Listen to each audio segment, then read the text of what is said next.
If you like the sweet science, get ready to talk boxing on the Gloved Fist podcast with top boxing writers Frank Latirzo and Jack Hirsch.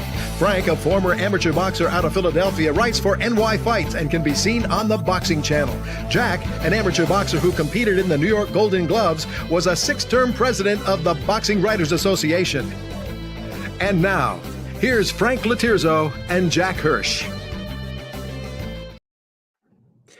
And we're back. Welcome to Gloved Fist. My name is Frank Latirzo, former writer, almost full-time observer, joined by Jack Hirsch, 6-term president of the Boxing Writers Association of America. And Jack, it's funny how this sport goes. Sometimes there are just lulls with nothing to talk about. And tonight we have too many topics that we will not be able to get to all of them. So we'll probably revisit a couple down the road. We can get to all of them, Frank, but you can't keep talking forever. You got to know how to keep it brief, baby. Keep it. I can't believe you could say that to me with a straight face, Jack. Keep talking on and on and on. You can't be long-winded on the topics. We could get it all Jack, in. if we got paid by the word, you'd go to the bank 3 times more than me. You do realize that. Anyhow, good evening, Joe Bergman. I'm going to count the words one night. All right, Jack. Anyhow, let's get it started. Let's get this. Let's hit the ground. Let's hit the women's fight out of the way first. Serrano is now 0-3 against Katie Taylor. We both picked Serrano because we thought she was due. I had a big affair I had to tend to Saturday. I didn't see the fight, but from everything I've read, everything she was the first 2 fights, she wasn't this time out. I scored it 96-94 Taylor. 6 rounds. 6-4. You know, boxing, Frank, I don't have to tell you because you know styles as well as anyone and how to break down, you know, matchups, fighters as well as anyone. So, Taylor knew she had to create an illusion. That's what happens in a lot of fights. You create an illusion that maybe you're doing better than you actually are, but that's good enough. But if you do that, you deserve to win rounds. Taylor would box in and out, in and out. She wasn't really landing much, but she had a bounce to her step, and Serrano was just plodding in. So even though they were landing comparatively the same amount of punches, and that's what the punch count actually came out as, they landed an even amount of punches in CompuBox. Serrano actually threw 150 more punches, according to CompuBox. You could see that Taylor was just looking better. You know, 2 judges had 97-93. I was fine with that. I had it 96-94. And 1 judge had him even, and I could even live. Joe Bergman had it even. Right, I could live with a draw in a fight like that. But I'm sure Joe would agree, and we've had this discussion, you and I, Frank. Sometimes when you score fight a draw, and then you ask, but if you absolutely had to give it to one of them, and now you're not looking at scorecards, just on what you saw, who you would give it to. And I bet if Joe was forced to give it to one or the other, my feeling is he would give it to Katie Taylor. Correct me if I'm wrong, Joe, on that.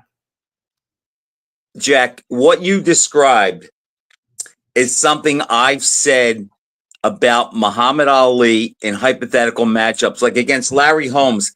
The big difference in that fight to me would be Ali would give the illusion that he was doing more than he was with his quick combinations, his fancy footwork. He does a shuffle here and there, and he'd make Larry look a little more pedestrian, and that would probably bank him in enough rounds to get the decision. Well, you're talking about Larry Holmes. That was a disaster for Ali, and maybe mean another opponent, you know, with Ali. When Ali... No, I'm saying that they fought in their prime. Oh, if they fought in their prime, who knows? But I know right. Ali... Neither guy would overwhelm the other guy, but Ali would, I like your word, illusion. Ali would give the illusion that he was doing more. That's all.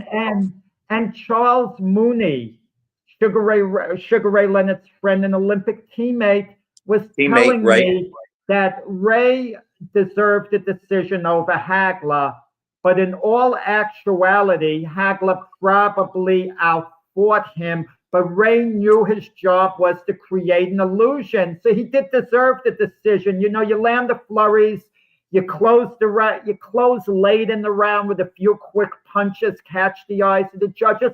But that earns you the fight. You're doing what you have to be doing. And Taylor did what she had to do. And Hagler had some moments where he looked real bad too. Leonard never did. Can I say something, Frank? And you're going to be flabbergasted by this. Can I stop you, Jack? No. You can. Don't stop me in mid-sentence. Now, hear me out. Jake Paul belongs in the Hall of Fame. I will vote for him when his name gets on the ballot. And let me tell you why. Look what he's done for women's boxing as a promoter. The Garden was sold out, and all women's card. To combine what he's done as a promoter, and as a fighter, he's created a buzz, even though he hasn't done anything substantial in the slightest. We know that. No argument there. But look what he's done as a promoter for women's boxing. He is the greatest women's boxing promoter of all time. It's not even under close. That metric, I would agree. Yeah, it's crazy. I wouldn't put him in as a fighter, but if you just could put him in the Hall in the observer category, a combination of everything he's done. Look, Amanda Serrano had the best promoters, couldn't get anywhere at all. And women's boxing, look at the other level they took it to. I agree with that, Jack. Let's talk about some other fights. Shakur Stevenson won a unanimous decision this past weekend, and he defended his title against Zepeda. And Jack, I've said on this show, and I've said it in a lot of conversations, sometimes when a guy is not a big puncher, he's not a life taker, people underestimate their strength and their power to control guys. And from what I saw, that's what happened. Zepeda was he was nonstop aggression, but he never hurt Stevenson. He never made him do anything he didn't want to do. And Stevenson, even though he didn't knock him down, he landed the more memorable shots, and he showed that he's physically stronger than people think. He's not just a defensive guy that makes you miss and doesn't offer any receipts back. I think it was the best fight of his career against a quality opponent. And to tie into another story, Jack is just ashamed that his best opponent now is looking at some time, and that is Tank Davis, because Tank and Shakur is epic at 135. Well, I'm going to tell you, it was completely predictable that Shakur was going to, win the fight the way he did. Completely predictable. He would shut Zepeda down. I mean, there was always a possibility that Zepeda would tire him out. It was so doubtful. It's the type of matchup, Frank. Let him fight 25 times. Shakur's going to beat him all 25 times in the same manner for the most part. But Shakur, I mean, I saw one of your posts, and Shakur's one of them involved. The way fighters have been behaving lately, the Shakur Stevensons, the Edgar And he didn't comport himself well after the fight either. After the fight, he gives the finger out to people and says, F you, only because they thought Zepeda could have a chance at winning some people. And they wondered, would Shakur stay in the pocket and fight? Well, your performance answers the critics. That's the way you put people in their place. You don't say F you if someone picks against you, and say it in a hateful way. I will say this. Shakur Stevenson has such a cute young daughter. She's adorable. After the fight, I don't know whether you saw the interview, he's holding her in the arms, and she cuts in the middle and says, he nearly knocked you down. And it shook up her dad. And I said, no, he didn't. But he had to laugh because it's his little girl. But that was cute the way she said, he nearly knocked you down. You want to know something? Had the ropes not been there, he probably wouldn't have gone down, but he did stumble backwards. You never know. That was Zepeda's only moment in the fight. He didn't hurt Shakur, but he did have a nice moment, Zepeda, and that was it. And Zepeda fought his heart out. Shakur's a great fighter. He's top 10 pound for pound right now in my book. I'd have to relook at the list again, but I don't have a problem with him being there. He's that skilled. But Jack, I just don't like the idea that, like politics, athletes and a lot of fighters, it's like they think to get attention, they have to be an ass clown, where Shakur's performance shut everybody up. Can't say he runs. He's not a runner. You can't say he doesn't have any power because he had enough stopping power to keep Zepeda from eating him up. So, look, good job for him. It's just a shame we're not going to get the big fight once again because of a fighter's outside of the ring behavior. Not all fighters are that way. The three fighters who Shakur looks up to, who he's good buddies and pals with, Terence Crawford, Andre Ward, and Floyd Mayweather. He said the Floyd in private isn't like the Floyd in public. I hope so. I believe that. Floyd in public has turned into a bit of a clown, but the Floyd in private, I had a little time with him in private. He is a humble guy, under that condition. But I noticed Terence Crawford, he's a guy who has an aura about him, but he's never vulgar, Terence Crawford. No, he's not. Him, he's going to respect you. He's going to be very professional. Andre Ward's not one of my favorite people in boxing, but he's very professional. He's not going to start cursing and being vulgar. What do all three of those guys have in common, Jack? Besides Mayweather, besides all three are undefeated, what is the one thing they have personality-wise in common? You know what that is? They are self-assured and confident. And Mayweather likes to talk to sell tickets. We see Shakur does that. Andre Ward never talked, but you can just tell he and Crawford have that quiet confidence, and you can't rattle them.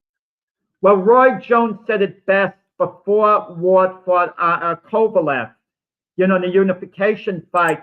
He said, what would you worry about fighting both guys? What would concern you the most? And he was saying Kovalev's skill. He's a very skillful guy. I'd have to overcome this and that. And he said, with Andre Ward, I'd have to try to overcome him mentally because he's so strong mentally. He has a winning attitude. And that would be my biggest hurdle, taking on Andre Ward, his attitude. And Jack, I'm not going to let you off the hook. There was another fight on that show at Louis Armstrong. I don't know what hook you're talking about. Belanga's not my guy. Hector Berlanga, but I've been telling you a while, Frank, but you got your red flag. I told you about the red flag. You criticized me, and with some justification, that when Berlanga went the distance with Canelo, give him his due for going the distance. Yeah, and I suppose you're correct. I should have given him credit for that. He went the distance. He took a victory lap, losing a wide decision. But I was telling you all along, that was more a case of Canelo slipping than Berlanga being that good, because a prime Canelo destroys Berlanga in much the same fashion as Sharice, destroyed him last Saturday night, and much the same But Jack, fashion. you missed. All I said about Berlanga was he got a shot at the title. He overperformed. He lost. But I said all along, because of his heritage and being promoted as a big puncher, he will get some paydays. I never said he was going to be a generational fighter. And I think I've been proven right. He got the big payday against Canelo. We're not sure he deserved it, but he got it. We know why he got it. Yeah. He gets on another big card, and he stunk the place out. Now, look, I'm not going to make excuses for him, but I'm going to point out he moved up in weight. And my suspicion is that after celebrating a loss like it was a win, I'm sure he ballooned up in weight. I'm sure his buddies were all over him and pumping him up. He probably didn't have the dedication to get back down to 168. And look, that's who he is. There's a guy that fights because he wants to be a celebrity and wants to be one of the cool kids. I don't think that boxing is in his blood, where he eats, sleeps, and drinks it. And I think that's a big thing with him. I don't like the way he acted after the fight with Canelo. But I didn't see enough of Sharice to make a pick on the fight, Jack, because the last time I saw him out, who'd he fight? Adams? Yeah, Adames, yeah. And he did not look good at all. Well, I told you Berlanga was going to lose straight out beforehand. But listen, Berlanga is entertaining in the sense he'll get, another match with a name fighter at some point. I'm not talking about a big name fighter, but a match of interest going forward still. I want to talk about this week coming up, okay? I was just going to segue to that. So go ahead, because we have two big fights. Two big fights. Well, really, to me, one, let's call it two big fights, okay? Pacquiao, Barrios. Pacquiao coming back at age 46. These things never end well, Frank. It never ends well. And we want to remember Pacquiao, how he was, and we think he could bring it back in the ring. Barrios isn't a world beater. So I'll go on record as saying Pacquiao, I think, is going to lose decisively, but I wouldn't be flabbergasted if he won. I would be surprised, not shocked, but surprised if Pacquiao, wins the fight because he's 46 years old. But because Barrios isn't a world beater, I would think Pacquiao, assuming he's in supreme condition, can go the distance, lose a clear decision, 117, 111, or something like that.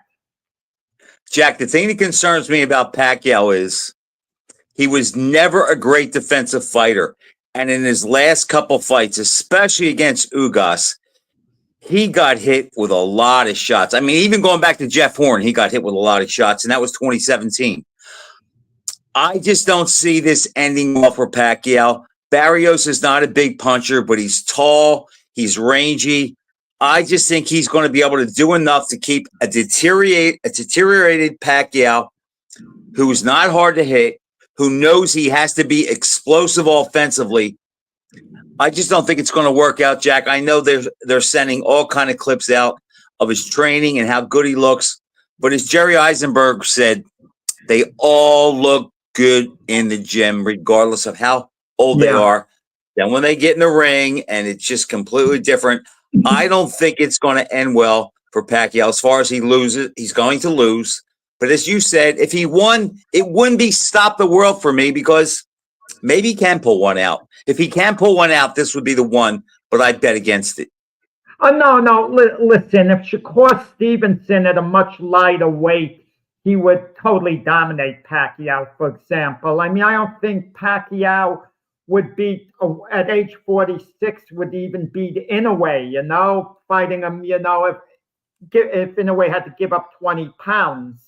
At his age and his inactivity, I wouldn't be surprised if Barrios stops him, in 4 or 5 rounds even. But he's not a big puncher, and I'm not impressed with, Barrios.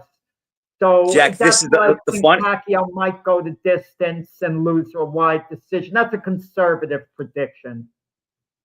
That's kind of the way I see it. The funny thing is, with the way it is anymore in sports and boxing, is let's just say Pacquiao wins. Instead of saying that it was a great win and he came back, the narrative will be Barrios sucked and he picked the right guy. If Barrios wins, he won't get credit because he beat a guy that hadn't fought in 4.5 years, who's 46 years old, who he should have defeated. So it's like the narrative is already set on both sides. But I guess it's better. It's better for boxing if Barrios wins. You're the king of buying pay-per-view. You get disgusted with the sport and then you buy the pay-per-view. I didn't last week. Saturday, Daniel Dubois against Alexander Usyk. Lousy undercard. Let me point that out. Lousy undercard, but a really good main event. Dubois has earned the rematch with 3 decent victories since getting stopped by Usyk the first time around. Now, you and I see the fight a little different. We both see Usyk winning. I see Dubois giving him a real good fight. You don't quite see it that way. You were telling me in past shows, you see Usyk dominating him, maybe stopping him. I could see a 116-112 fight, 8 rounds to 4 Usyk, that Dubois really pushes him hard over the distance.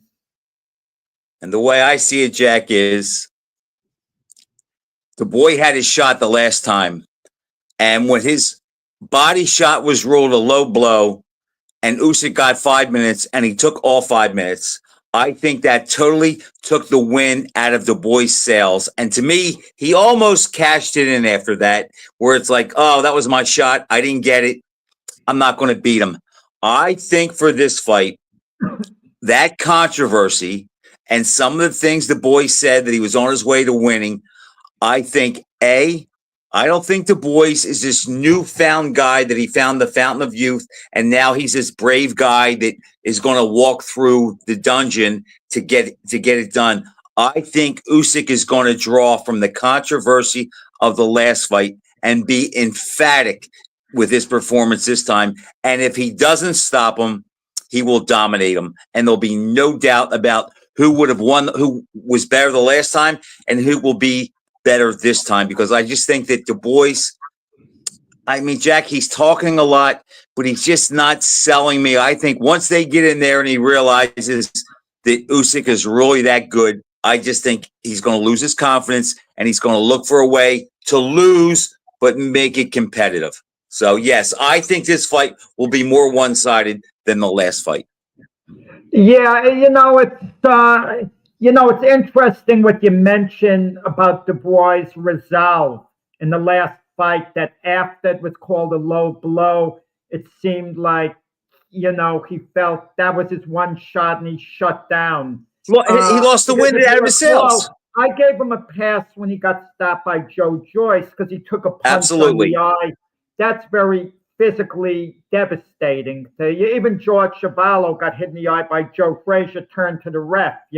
That's devastating. That's not killing for that. Right, but now if something happens, if it happened indeed a second time, it's like Teddy Atlas would say, does it become acceptable to look at the exit sign going forward? That's the thing about it. And Jack, he looked like a killer against Joshua, but again, I believe he got in there thinking, I'm going against a guy who has a little trepidation, and I might be able to take his heart. So I think he felt like he was the alpha when he fought Joshua, and it turned out to be that he was. And that's not going to fly with Usyk. Alexander Usyk is such a classy individual. It's incredible. Seeing him at the boxing writers' dinner, the way he accommodated every single person, he'd be walking away and someone could shout out at the crowd, Alexander, can I have my picture with you? He'd leave his crowd and walk right to the person. Jack, we don't have much time before we get to our guest, and I touched on this last week. Let me just say this again. If Usyk wins this fight convincingly, and I mean it's an emphatic stoppage, he'll fight maybe one or two more times. If he retires undefeated with, say, 28 or 29 wins, and we know over half of them, like our buddy Michael Spinks, half of his fights were title fights. If Usyk retires undefeated and undisputed in two weight classes like Holyfield, I think you're going to see a push where when these lists come out by Ibro about who the greatest heavyweights were, Usyk is going to go in front of some people that they're not going to be happy about it. He could go conceivably as high as number 3 if he wins decisively, Du Bois, and then retires. I'm just saying decisive. I mean, conceivably. I'm not saying that's necessarily my opinion. I'm not saying so. That. Other than Ali and Lewis, Ali and Lewis are grouped off. Listen, am I saying Usyk is a greater fighter than a Rocky Marciano? I wouldn't be saying he would beat Marciano one way or the other. I'm not talking about a hypothetical matchup. If you would look at his 2 wins over Fury compared to Rocky's 2 wins over Walcott and just make a cross comparison, I don't know. I mean, you tell me. Jack, I think I think if he retires undefeated and beats one of these young guys like Moses or somebody else out there, I just think that he's going to be in the conversation where is he ahead of Holyfield? Is he ahead of Glenn Lewis? Is he ahead of the Klitschko's? Is he ahead of Mike Tyson? I think he will be in with that group if that's the way it goes. If he loses Saturday night, then all bets are off. Yeah, I mean, people, it's so hard to give Holyfield an exact legacy at heavyweight. So people cop out. They say he was the greatest cruiserweight. So they're giving him his flowers. They're giving him his He's in my top 10 heavyweights. Right. And you're right. Yeah. But the cross comparison is so hard. Look at how great Jack Dempsey was for a few years, and maybe arguably the most popular heavyweight champion of all time. If you compare era against era, you could argue that Dempsey was more popular in his era than Ali was in his. You could make the argument for, different societies, obviously. I mean, I'm just saying arguably. Some people say, you out of your mind. How could you say anyone was as popular as Ali? Just same with Lewis. No, if you go by their era, it's a conversation. There's no doubt. It's a conversation, exactly. The same way I could say John L. Sullivan in his era. I mean, mindsets change, different era. But it's still going to be hard to rate Usyk as a heavyweight, because how many fights did he have in his heavyweight career? That's the thing. That's why I talk about Mike Spinks, his legacy. He only had 5 fights as a heavyweight, and he got knocked out by Tyson. He's not on anyone's list of. But Jack, the difference is Usyk defeated. He may only have 10 or 11 heavyweight fights, but he will have defeated the best guys. So it's not a matter of how many or compiling numbers. It's efficiency. I mean, 2-0 against Joshua, 2-0 against Fury, 2-0 against the boy. And he fights 1 or 2 more guys. What's that? Yeah. Well, he beat Chisora, but I'm not sure. Right. Listen, look what Klitschko did, Vladimir Klitschko. 10 years. That's the You're right. Joe. Correct me if I'm wrong. Next to Joe Louis, he had the longest reign in heavyweight history. You're right. And in a certain sense, his exceeded Louis, because Louis had, a few years off being in the military. He didn't fight straight through. Klitschko did his straight through. So what hurts him, Jack, is he doesn't have the name opponents. He doesn't have any of the name opponents where Usyk does. But the bottom line is this. The majority of people don't put Vladimir Klitschko in their top 10 list. They dismiss him. And he deserves more respect than that. You can make that case. It all depends, Jack. It all depends on how you rate them. But what will make Usyk's case stand is he's big enough to fight the big guys because he's proved it, and he has the skills of some of the smaller guys. I mean, he's the same size as Ali, and he kind of brings the same thing to the ring. So he's going to have a solid case. And undefeated, Jack, as we see. What we talk about Mayweather, we talk about the Miami Dolphins. Undefeated. When you go undefeated, that pretty much. It's hard to beat that when you've never lost. If you have a choice, you can only see one show. You get the Pacquiao-Barrios show that has a good semifinal there. They have the rematch between Sebastian Fundora and Tim Tszyu. Tim Tszyu is coming off a win, but he lost a couple of fights after the Fundora, loss to the title. So are we supposed to believe this is a new Tim Tszyu? He's got it together again. And how good is Fundora? Really.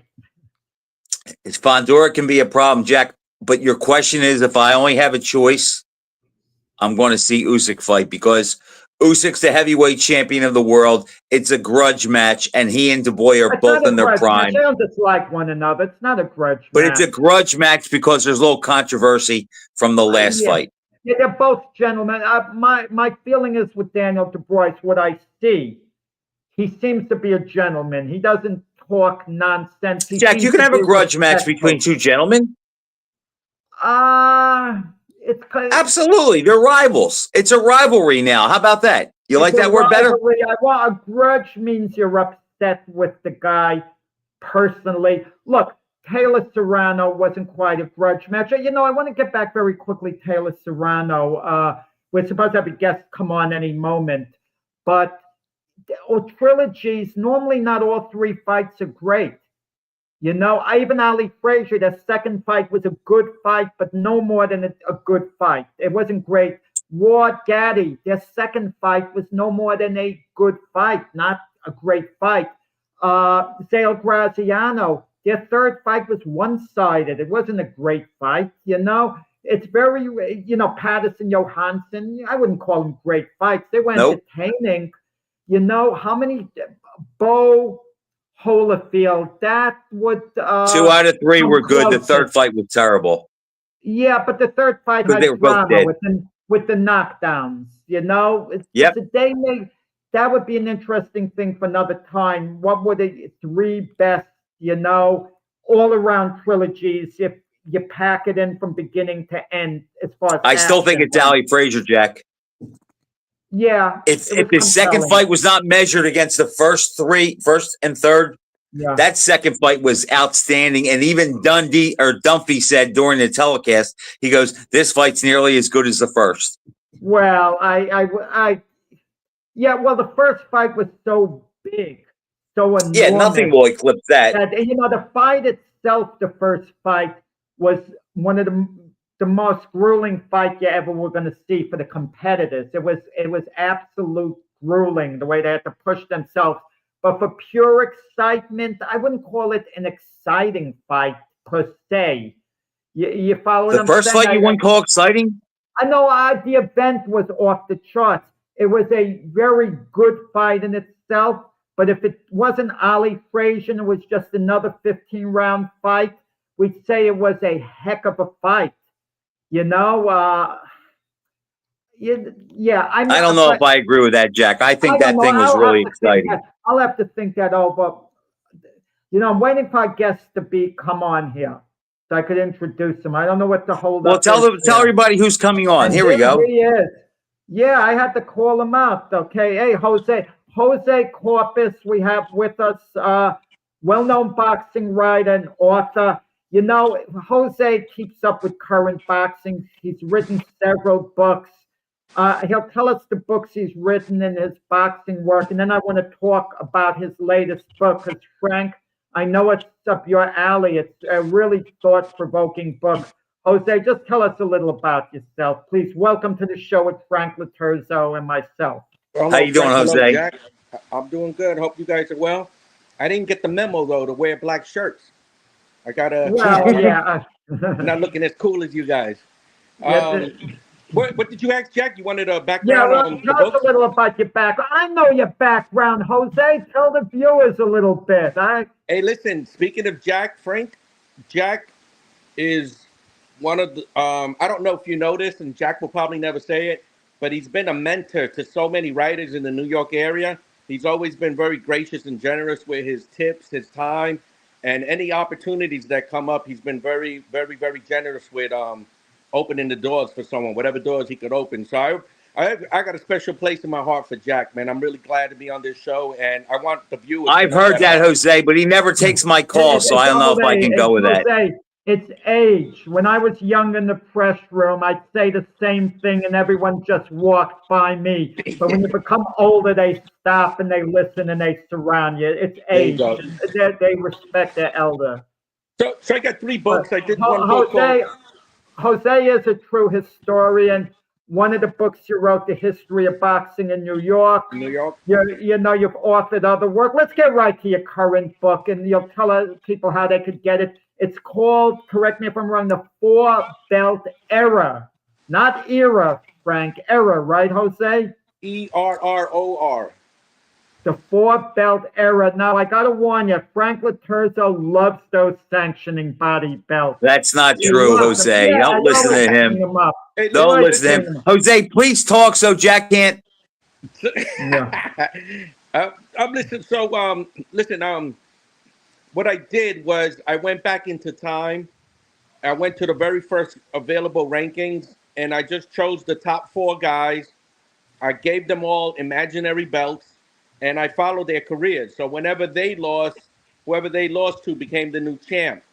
And every once in a while, to try to make it as realistic as today is, I crowned a regular champ, an interim champ, and I wanted to get an idea how the past would have looked with all this potpourri of belts that we have. Now, I'm not calling for the end of the belts. I know a lot of people who make a good living from the belts. The WBC has a wonderful charity. We could thank them for the Rocky Marciano statue, for the Marvin Hagler statue. So I'm not asking for them to go away. But what triggered this book was two things. In the last couple of years, I've noticed all the fighters who made the International Boxing Hall of Fame.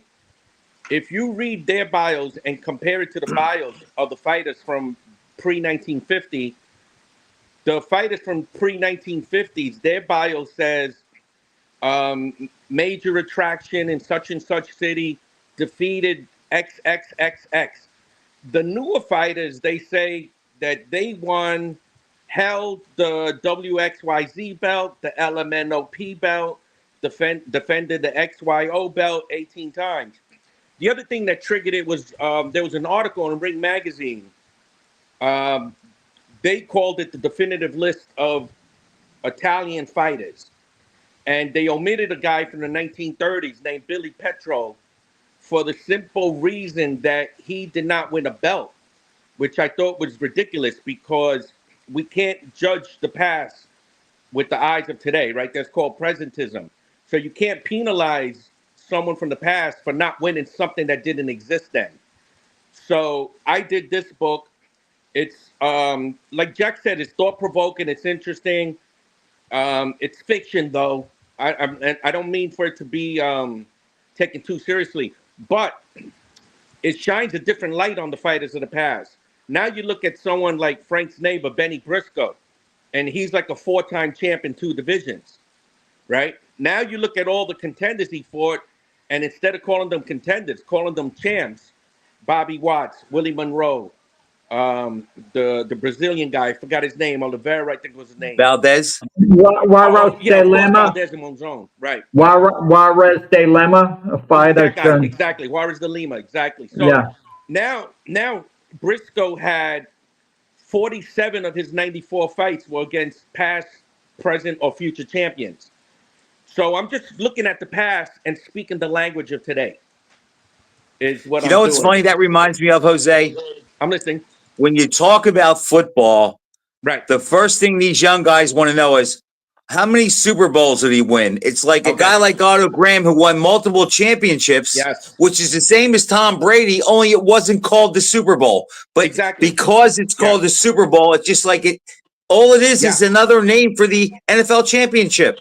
Yeah. A better point, football. I just want to mention the year before the Super Bowl, the Packers won the NFL championship, and they won Super Bowl 1 and 2, and that's all. So they had 3 in a row. The Chiefs are going to make history by trying to be the first to win 3 in a row. Well, the Packers did it.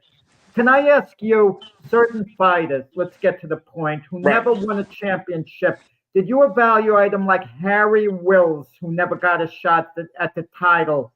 Did you go Charlie Burley, guys like that? They all end up with belts, and Harry Wills ends up with over 60 title fights. You said you did that much research. Wow. I just followed their records on BoxRec. 60 title fights?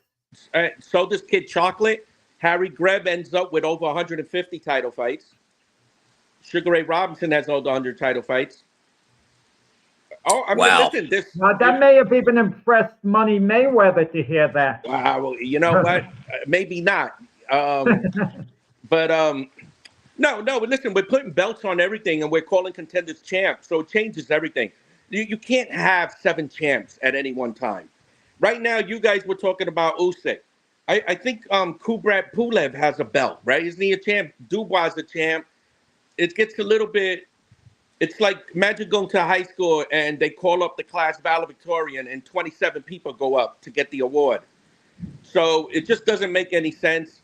I'm not asking for them to change the game. I don't even know if I'll be watching boxing in 10 years. So if that's what they like, fine. But when an authority like Ring Magazine is holding against someone from the 1930s, something that didn't exist back then, that's like, can you imagine ESPN penalizing Bill Russell because he never scored a 3-pointer? When we all know that 3-pointers didn't start until 1981. So shame on Ring Magazine for allowing that to go through, and shame on some of the Hall of Fame voters for being in love with all of the bling. There's a lot more to it. I'm not knocking the fighters that got the belts, but there are fighters who the belt shouldn't define greatness. I'll just leave it at that. I think so. Yeah, I think agree with that, Jose. Mhm. But in the one belt era, the only guys that made a lot of money were the champs and maybe a couple of the top contenders. So the belts do make it a little better for the fighters because they can make money, Of course. but it kind of cheats the fans out of seeing the good fights because they want to run the clock out. Yeah, we get certain comments here. We're noticing it on the side, like Montrose, all the titles cheapen the world champion. It does. Yeah, yes. It does. Yeah, we noticed the comments there. No, Frank is right what he's saying. My thing is just a boxing history. If you had the sanctioning bodies in effect, let's say, during the time Schmeling knocked out Lewis the first fight, would they have even ever had a rematch? Because one of the sanctioning bodies would have declared Schmeling as the champion. Yeah, of course. And he would have had to fight Sharkey or somebody. Yeah.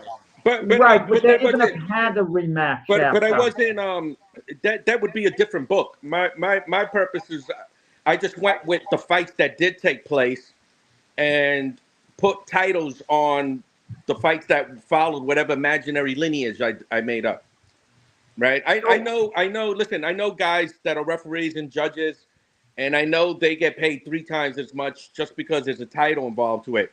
So I don't have a problem with whatever stimulates boxing, right? I want to see more boxing, and if it takes 18 belts to stimulate it, then whatever.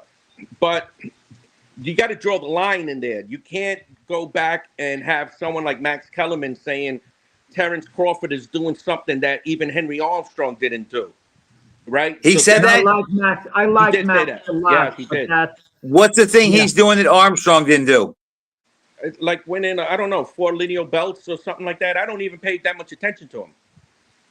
Okay, well, if he beats Canelo, he will have been undisputed in 3 divisions, if that's what he meant.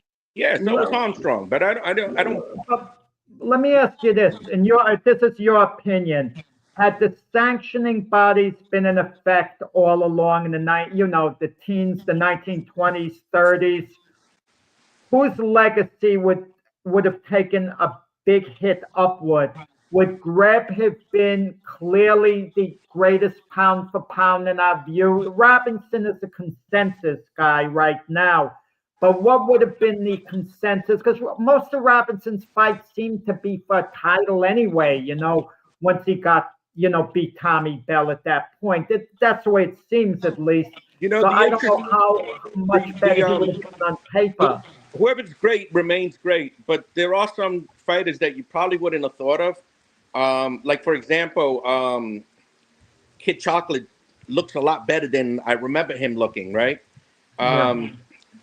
Benny Leonard finishes with over 90 title fights, the lightweight from the 1920s. That's hard to believe, Frank. I mean, I hate to question you, Jose. You know more boxing than I do, especially on this topic.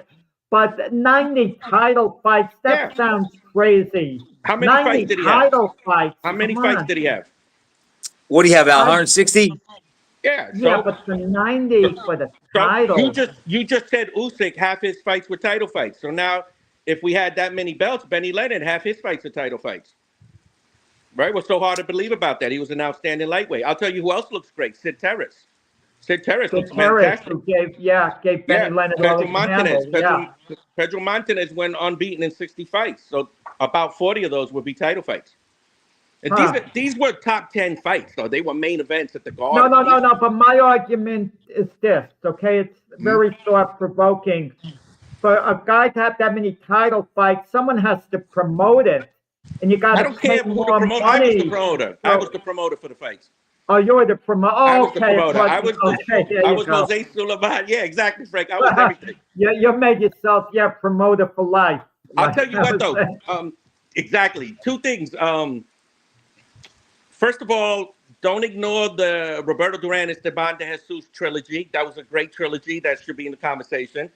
You know what? You're right. You're right about that. Yeah, that was a great one. Oh, yeah. We'll tell people how they get your book, and then we're going to talk other boxing. But let everyone out there know how you get the book by Jose Corpus, The Four Belt Era. Amazon.com has it. It's available 2 different cover options, and an electronic version is available, ebook. Okay, The Four Belt Era by Jose Corpus. Yeah. We were talking now, Jose, we're gonna unless you have anything else to say on the book, Frank, we're gonna, detour. Well, let me just say this. He mentioned the Jesus and Duran, and I like that, and I'm a little disappointed that we forgot that. But the first fight wasn't a great fight. The only thing that stood out the first time was the knockdown. Yeah. The knockdown in the first round. It was a good fight. Right. The Jesus just stayed a little ahead of him. I was at the Garden for that fight. I had it 6 rounds to 4. At that time, they scored fights on a round system in New York, not on the point system. So I had the Jesus up 2 points. The knockdown would have given them 3 points. Jack, I have a question for Jose. 2 fighters. I'm not sure the second one makes the cut because this is pre-1950. Okay. No, is that where your book, do you talk about, how about guys in the 60s? Like Louis Rodriguez, he only had 4 title fights or 3 title fights. Yeah. But he fought everybody Griffin fought. Yeah, he has a bunch more. I mean, guys like Eddie Pace now end up with belts, right? It's. Listen, you get 4, 6 belts. Basically, anyone in the top 6 is gonna end up with a belt at one point or the other. I stopped the book at 1988 when the WBO came out, when the so-called 4 belt era started. So the book basically goes from John L. Sullivan up to 1987. Okay, so Rodriguez is a guy that would be high on fights. I'm assuming Kid Gavilan would be up there too. Yeah, because of all the guys he fought. Gavilan actually ends up with a middleweight belt, right? Because he fought a lot of middleweights. Yeah, but there's a next factor that we have today. Did you take that into consideration? All the extra weight classes. Yeah, I used whatever weights we have today and the same amount of belts. So there's so many the extra divisions, Yeah. Don't blame me for that. That's what the game did, right? Yeah. I'm just following what the game is. So now you got someone like Sam Langford with belts in 9 divisions, right? So Jimmy McLaughlin's got like 7 or 8 divisions. Yeah, it looks very different. Now check this out. For example, you guys mentioned Vladimir Klitschko, right? He did all we could ask for, right? He did what he had to do, but he never beat a Hall of Famer. Okay. That's why I said that he had no his opponents are what hurt him. He had the longevity, but not the names. Correct. So you take the guy like Willie Meehan, though, a heavyweight from the 19-teens. Now fought Dempsey. He beat Dempsey. It was he beat 2-1-1 against Dempsey. 2-1-1. And he beat Sam Langford and he beat Jack Dillon. Now let's give him a couple of cruiserweight belts and a couple of heavyweight belts. Now I want the Hall of Fame voters to look at him again and think, hey, maybe you missed the boat on this guy. So they won't do that though, Jose, because all they know are titles. All they know are titles. What would have happened, Jose, during the Jack Johnson era where he was so hated? They would have had a white guy hold the other sanctioning body belts? Maybe Johnson would have held one I was belt. in charge of it. I was fair to everybody. So now with all these belts, Joe Carter of Philadelphia. Oh, Frank's neighbor, Joe Carter, Philadelphia. No, Joe Butler of Philadelphia would have been the first black heavyweight champion. Ahead of Peter. Wait, not Peter Jackson. Well, I mean American heavyweight. Oh. Peter Jackson was born in St. Croix and lived in Australia. Right. So, but he wasn't of the gloved era. He fought some glove fights. He did? Yeah, he might have overlapped it, but he fought. So the title, now it's not just John L. Sullivan. And every once in a while, the very best fighters like Joe Louis and Ali, they cleaned up the division. So they would have ended up unifying it. But since I'm using the powers that be and I'm copying what the sanctioning bodies did, I would strip someone whenever the belt got unified and start a whole new line, because that's what they did anyway. On your metric, Ali's record isn't that much different. But he ends up with a cruiserweight belt, And he ends up with about 40 title fights instead of 20 something. Oh, he gets a cruiserweight belt on the way up, you mean? Yeah, exactly.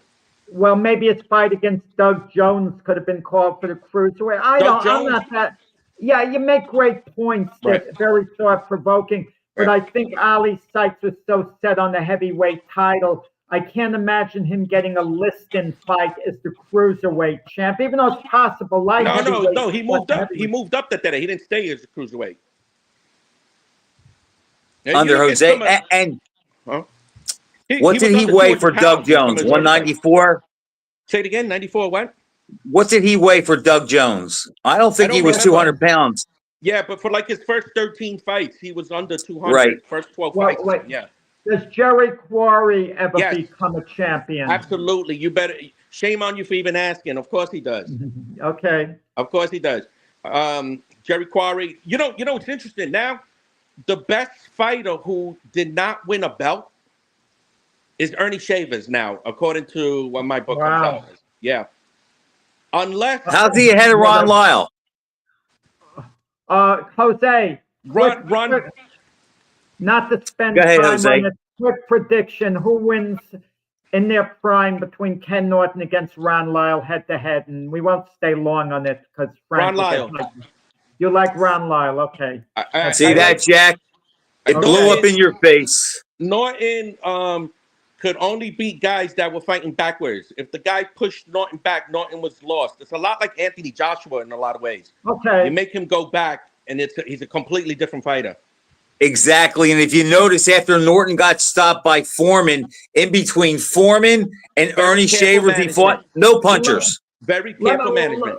I had to get that in there. Frank's getting his way with those predictions lately over me. But my favorite fighter, Jimmy Ellis, how does he make out in his career in the Jimmy Ellis ends up light heavyweight. At super middleweight, he ends up winning belts. Wow, he was a middleweight. So does Floyd Patterson, actually. Could you imagine? So Ellis could have conceivably fought Patterson for super. No, Patterson put on some weight from the 1950s into the early 60s. Yeah, Patterson was a middleweight gold medalist, but see, he could have started. Right. No, I think he was a light middleweight gold medalist. I think he won it at If you had all the belts. With Patterson, this is hypothetical, and when would you think too, Frank? Floyd Patterson, if we had the 4-belt era, whatever, and Patterson would have done what Jose says he would have done, and there's a good chance he would have, would we be looking at Patterson as one of the all-time greats pound for pound because of what he would accomplish on the way up to heavyweight? It would definitely change people's minds. I think it's a little unfair to rank him as a heavyweight, though. I think he was at his best as a cruiserweight or light heavyweight. You just made me think of another great fighter. I want to know how he fared. Ezra Charles.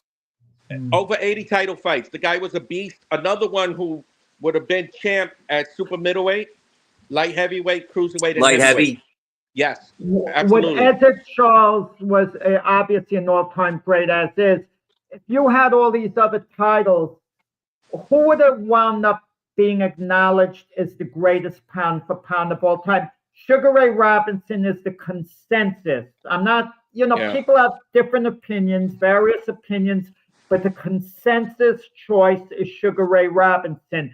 But if we had all these belts, would he still be the consensus choice, or would it be an Ezra Charles, a Harry Greb? So I think the top two choices is probably Greb and Robinson still. Now, Greb ended up beating more champions than Greb, according to my list. Robinson ends up beating 52 champions, and I put the word champions in quotations, right? So Greb had more fights. Greb had 300 fights. So Robinson falls just short of the number of title fights, but he beat more champions. Greb, Robinson, Armstrong are still in the mix for the top three, but now you could throw in names like Ezra Charles, Benny Leonard, and if you really want to get creative, you could throw Jimmy Wild in there too, because Jimmy Wild ends up with over 90 title fights. Now, how about Willie Pep? Who? But he was Willie a career Pep. featherweight. But he was a career No, Willie- featherweight. Willie didn't. He did. Of course, he did better than we seemed like.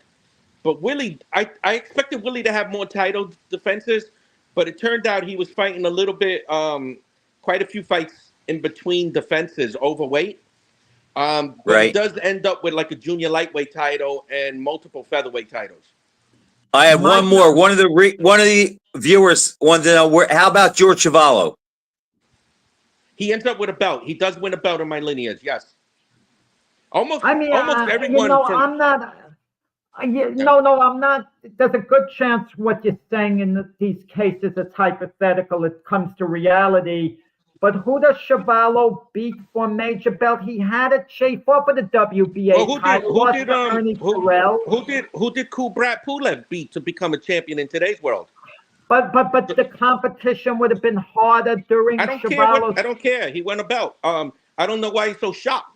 Everyone No, wins the but belt. who would he have won a belt against during his time? Who did Manuel Shaw beat to become a champion in his time? Yeah, Chuvalo was fighting in Shaw's era. Yes, I agree. Is that what you're saying? If he was fighting in Shaw's era, I agree. No, I'm just saying that with so many belts going around, don't be shocked who ends up with titles.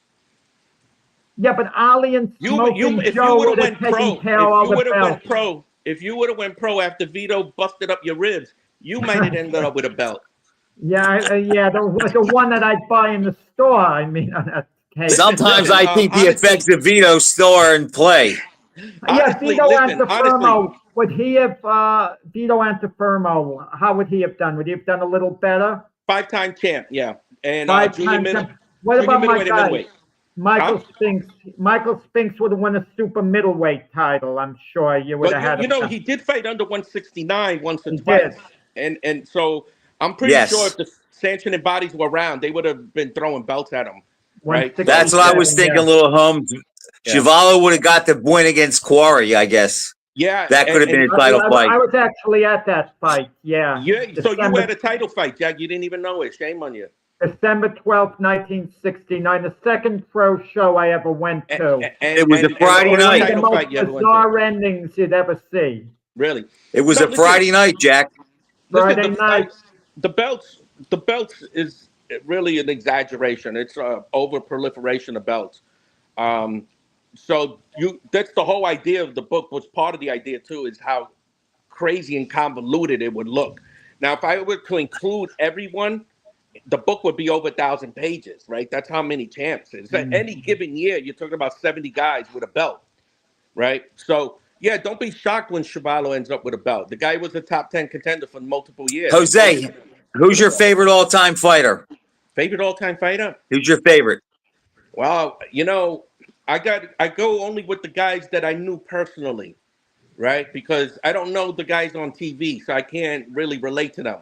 So Juan Lepore was always a friend of mine, and he helped my brother out. So I always had a special place for Juan Lepore. Carl the Troop Williams was a personal friend of mine. So really, yeah. And I hated that he lost to Tyson, right? But hey, whatever. And Jack knows my old buddy Tony Pallone. I met Tony Pallone when I was a kid. Yeah. Tony Pallone kind of took me under his wing. 1940s #1 contender. Oh, let me correct that. 4-time champ now in 2 divisions, according to my book. And Pallone, you know, he's a great guy with me. So those are my favorite fighters because they reached out to me personally. Now, as far as like who I tuned into, watch all the time, maybe Mike McCollum. That was a guy that James Toney too. Those are guys that I never wanted to miss one of their fights. Yeah, we're going to have to wrap up, Jose. One more time, tell people how they get the book called The Four Belt Era by Jose Corpus. Just type my way name. Of getting the book. Amazon.com. Just type my name, Corpas. You're going to see a couple pop up. I got an biography on Panama Brown in there too. So you can feel free to buy whichever one you want. Don't take the book too seriously like Jack is. It's just fiction, but it's a nice conversation starter, and it answers the question. You used to hear a lot of historians say, oh, he would have been a champ if he fought today. He would have been a champ if he fought today. So this gives you a kind of an idea of what it might have looked like had there been. That's a unique way to do it, Jose. Thank you. It's Thank you. definitely thought-provoking Thank with the you. hypothetical matchups like Quarry and Shaballo. A belt may have been on the line, you know. No, it's for all not. we The know. matchup ain't hypothetical. The matchup happened. That happened, but Yeah, the we're belt just could putting have been on the a line. different Yeah, label on it. Exactly. absolutely. Right. Yeah, Absolutely. that's Okay. in your world. Frazier only has one belt, and Quarry and Chevalier Okay. fight for another one. Well, that's it. Jose, we're going to have you on again, I hope, in the All right. future. to Thanks take for having me on discussion, today, guys. You know? We'll see Nice everyone talking, next Jose. week. Frank, likewise, Frank. Let's keep in Great touch. show here. Thanks, All right, Jose. guys. Take care. Marcus, Bye now. Sport Belterra. All right, Jack. Great show. I don't think Jose likes you that much, but he faked it pretty well. No, Jose's a great guy. I'm not a mentor to Jose. Producer Brian, I think, the show ended, so we're waiting to be taken off the air here, but they love us so much. They want overtime. I didn't know this show went into overtime, that'd be a coin flip. Who talks first, me or you? I'll tell you what's not a coin flip, Jack. It's not a coin flip who got more words in tonight. Go back and count them. Jack, Wow. 4,690. Frank, 72.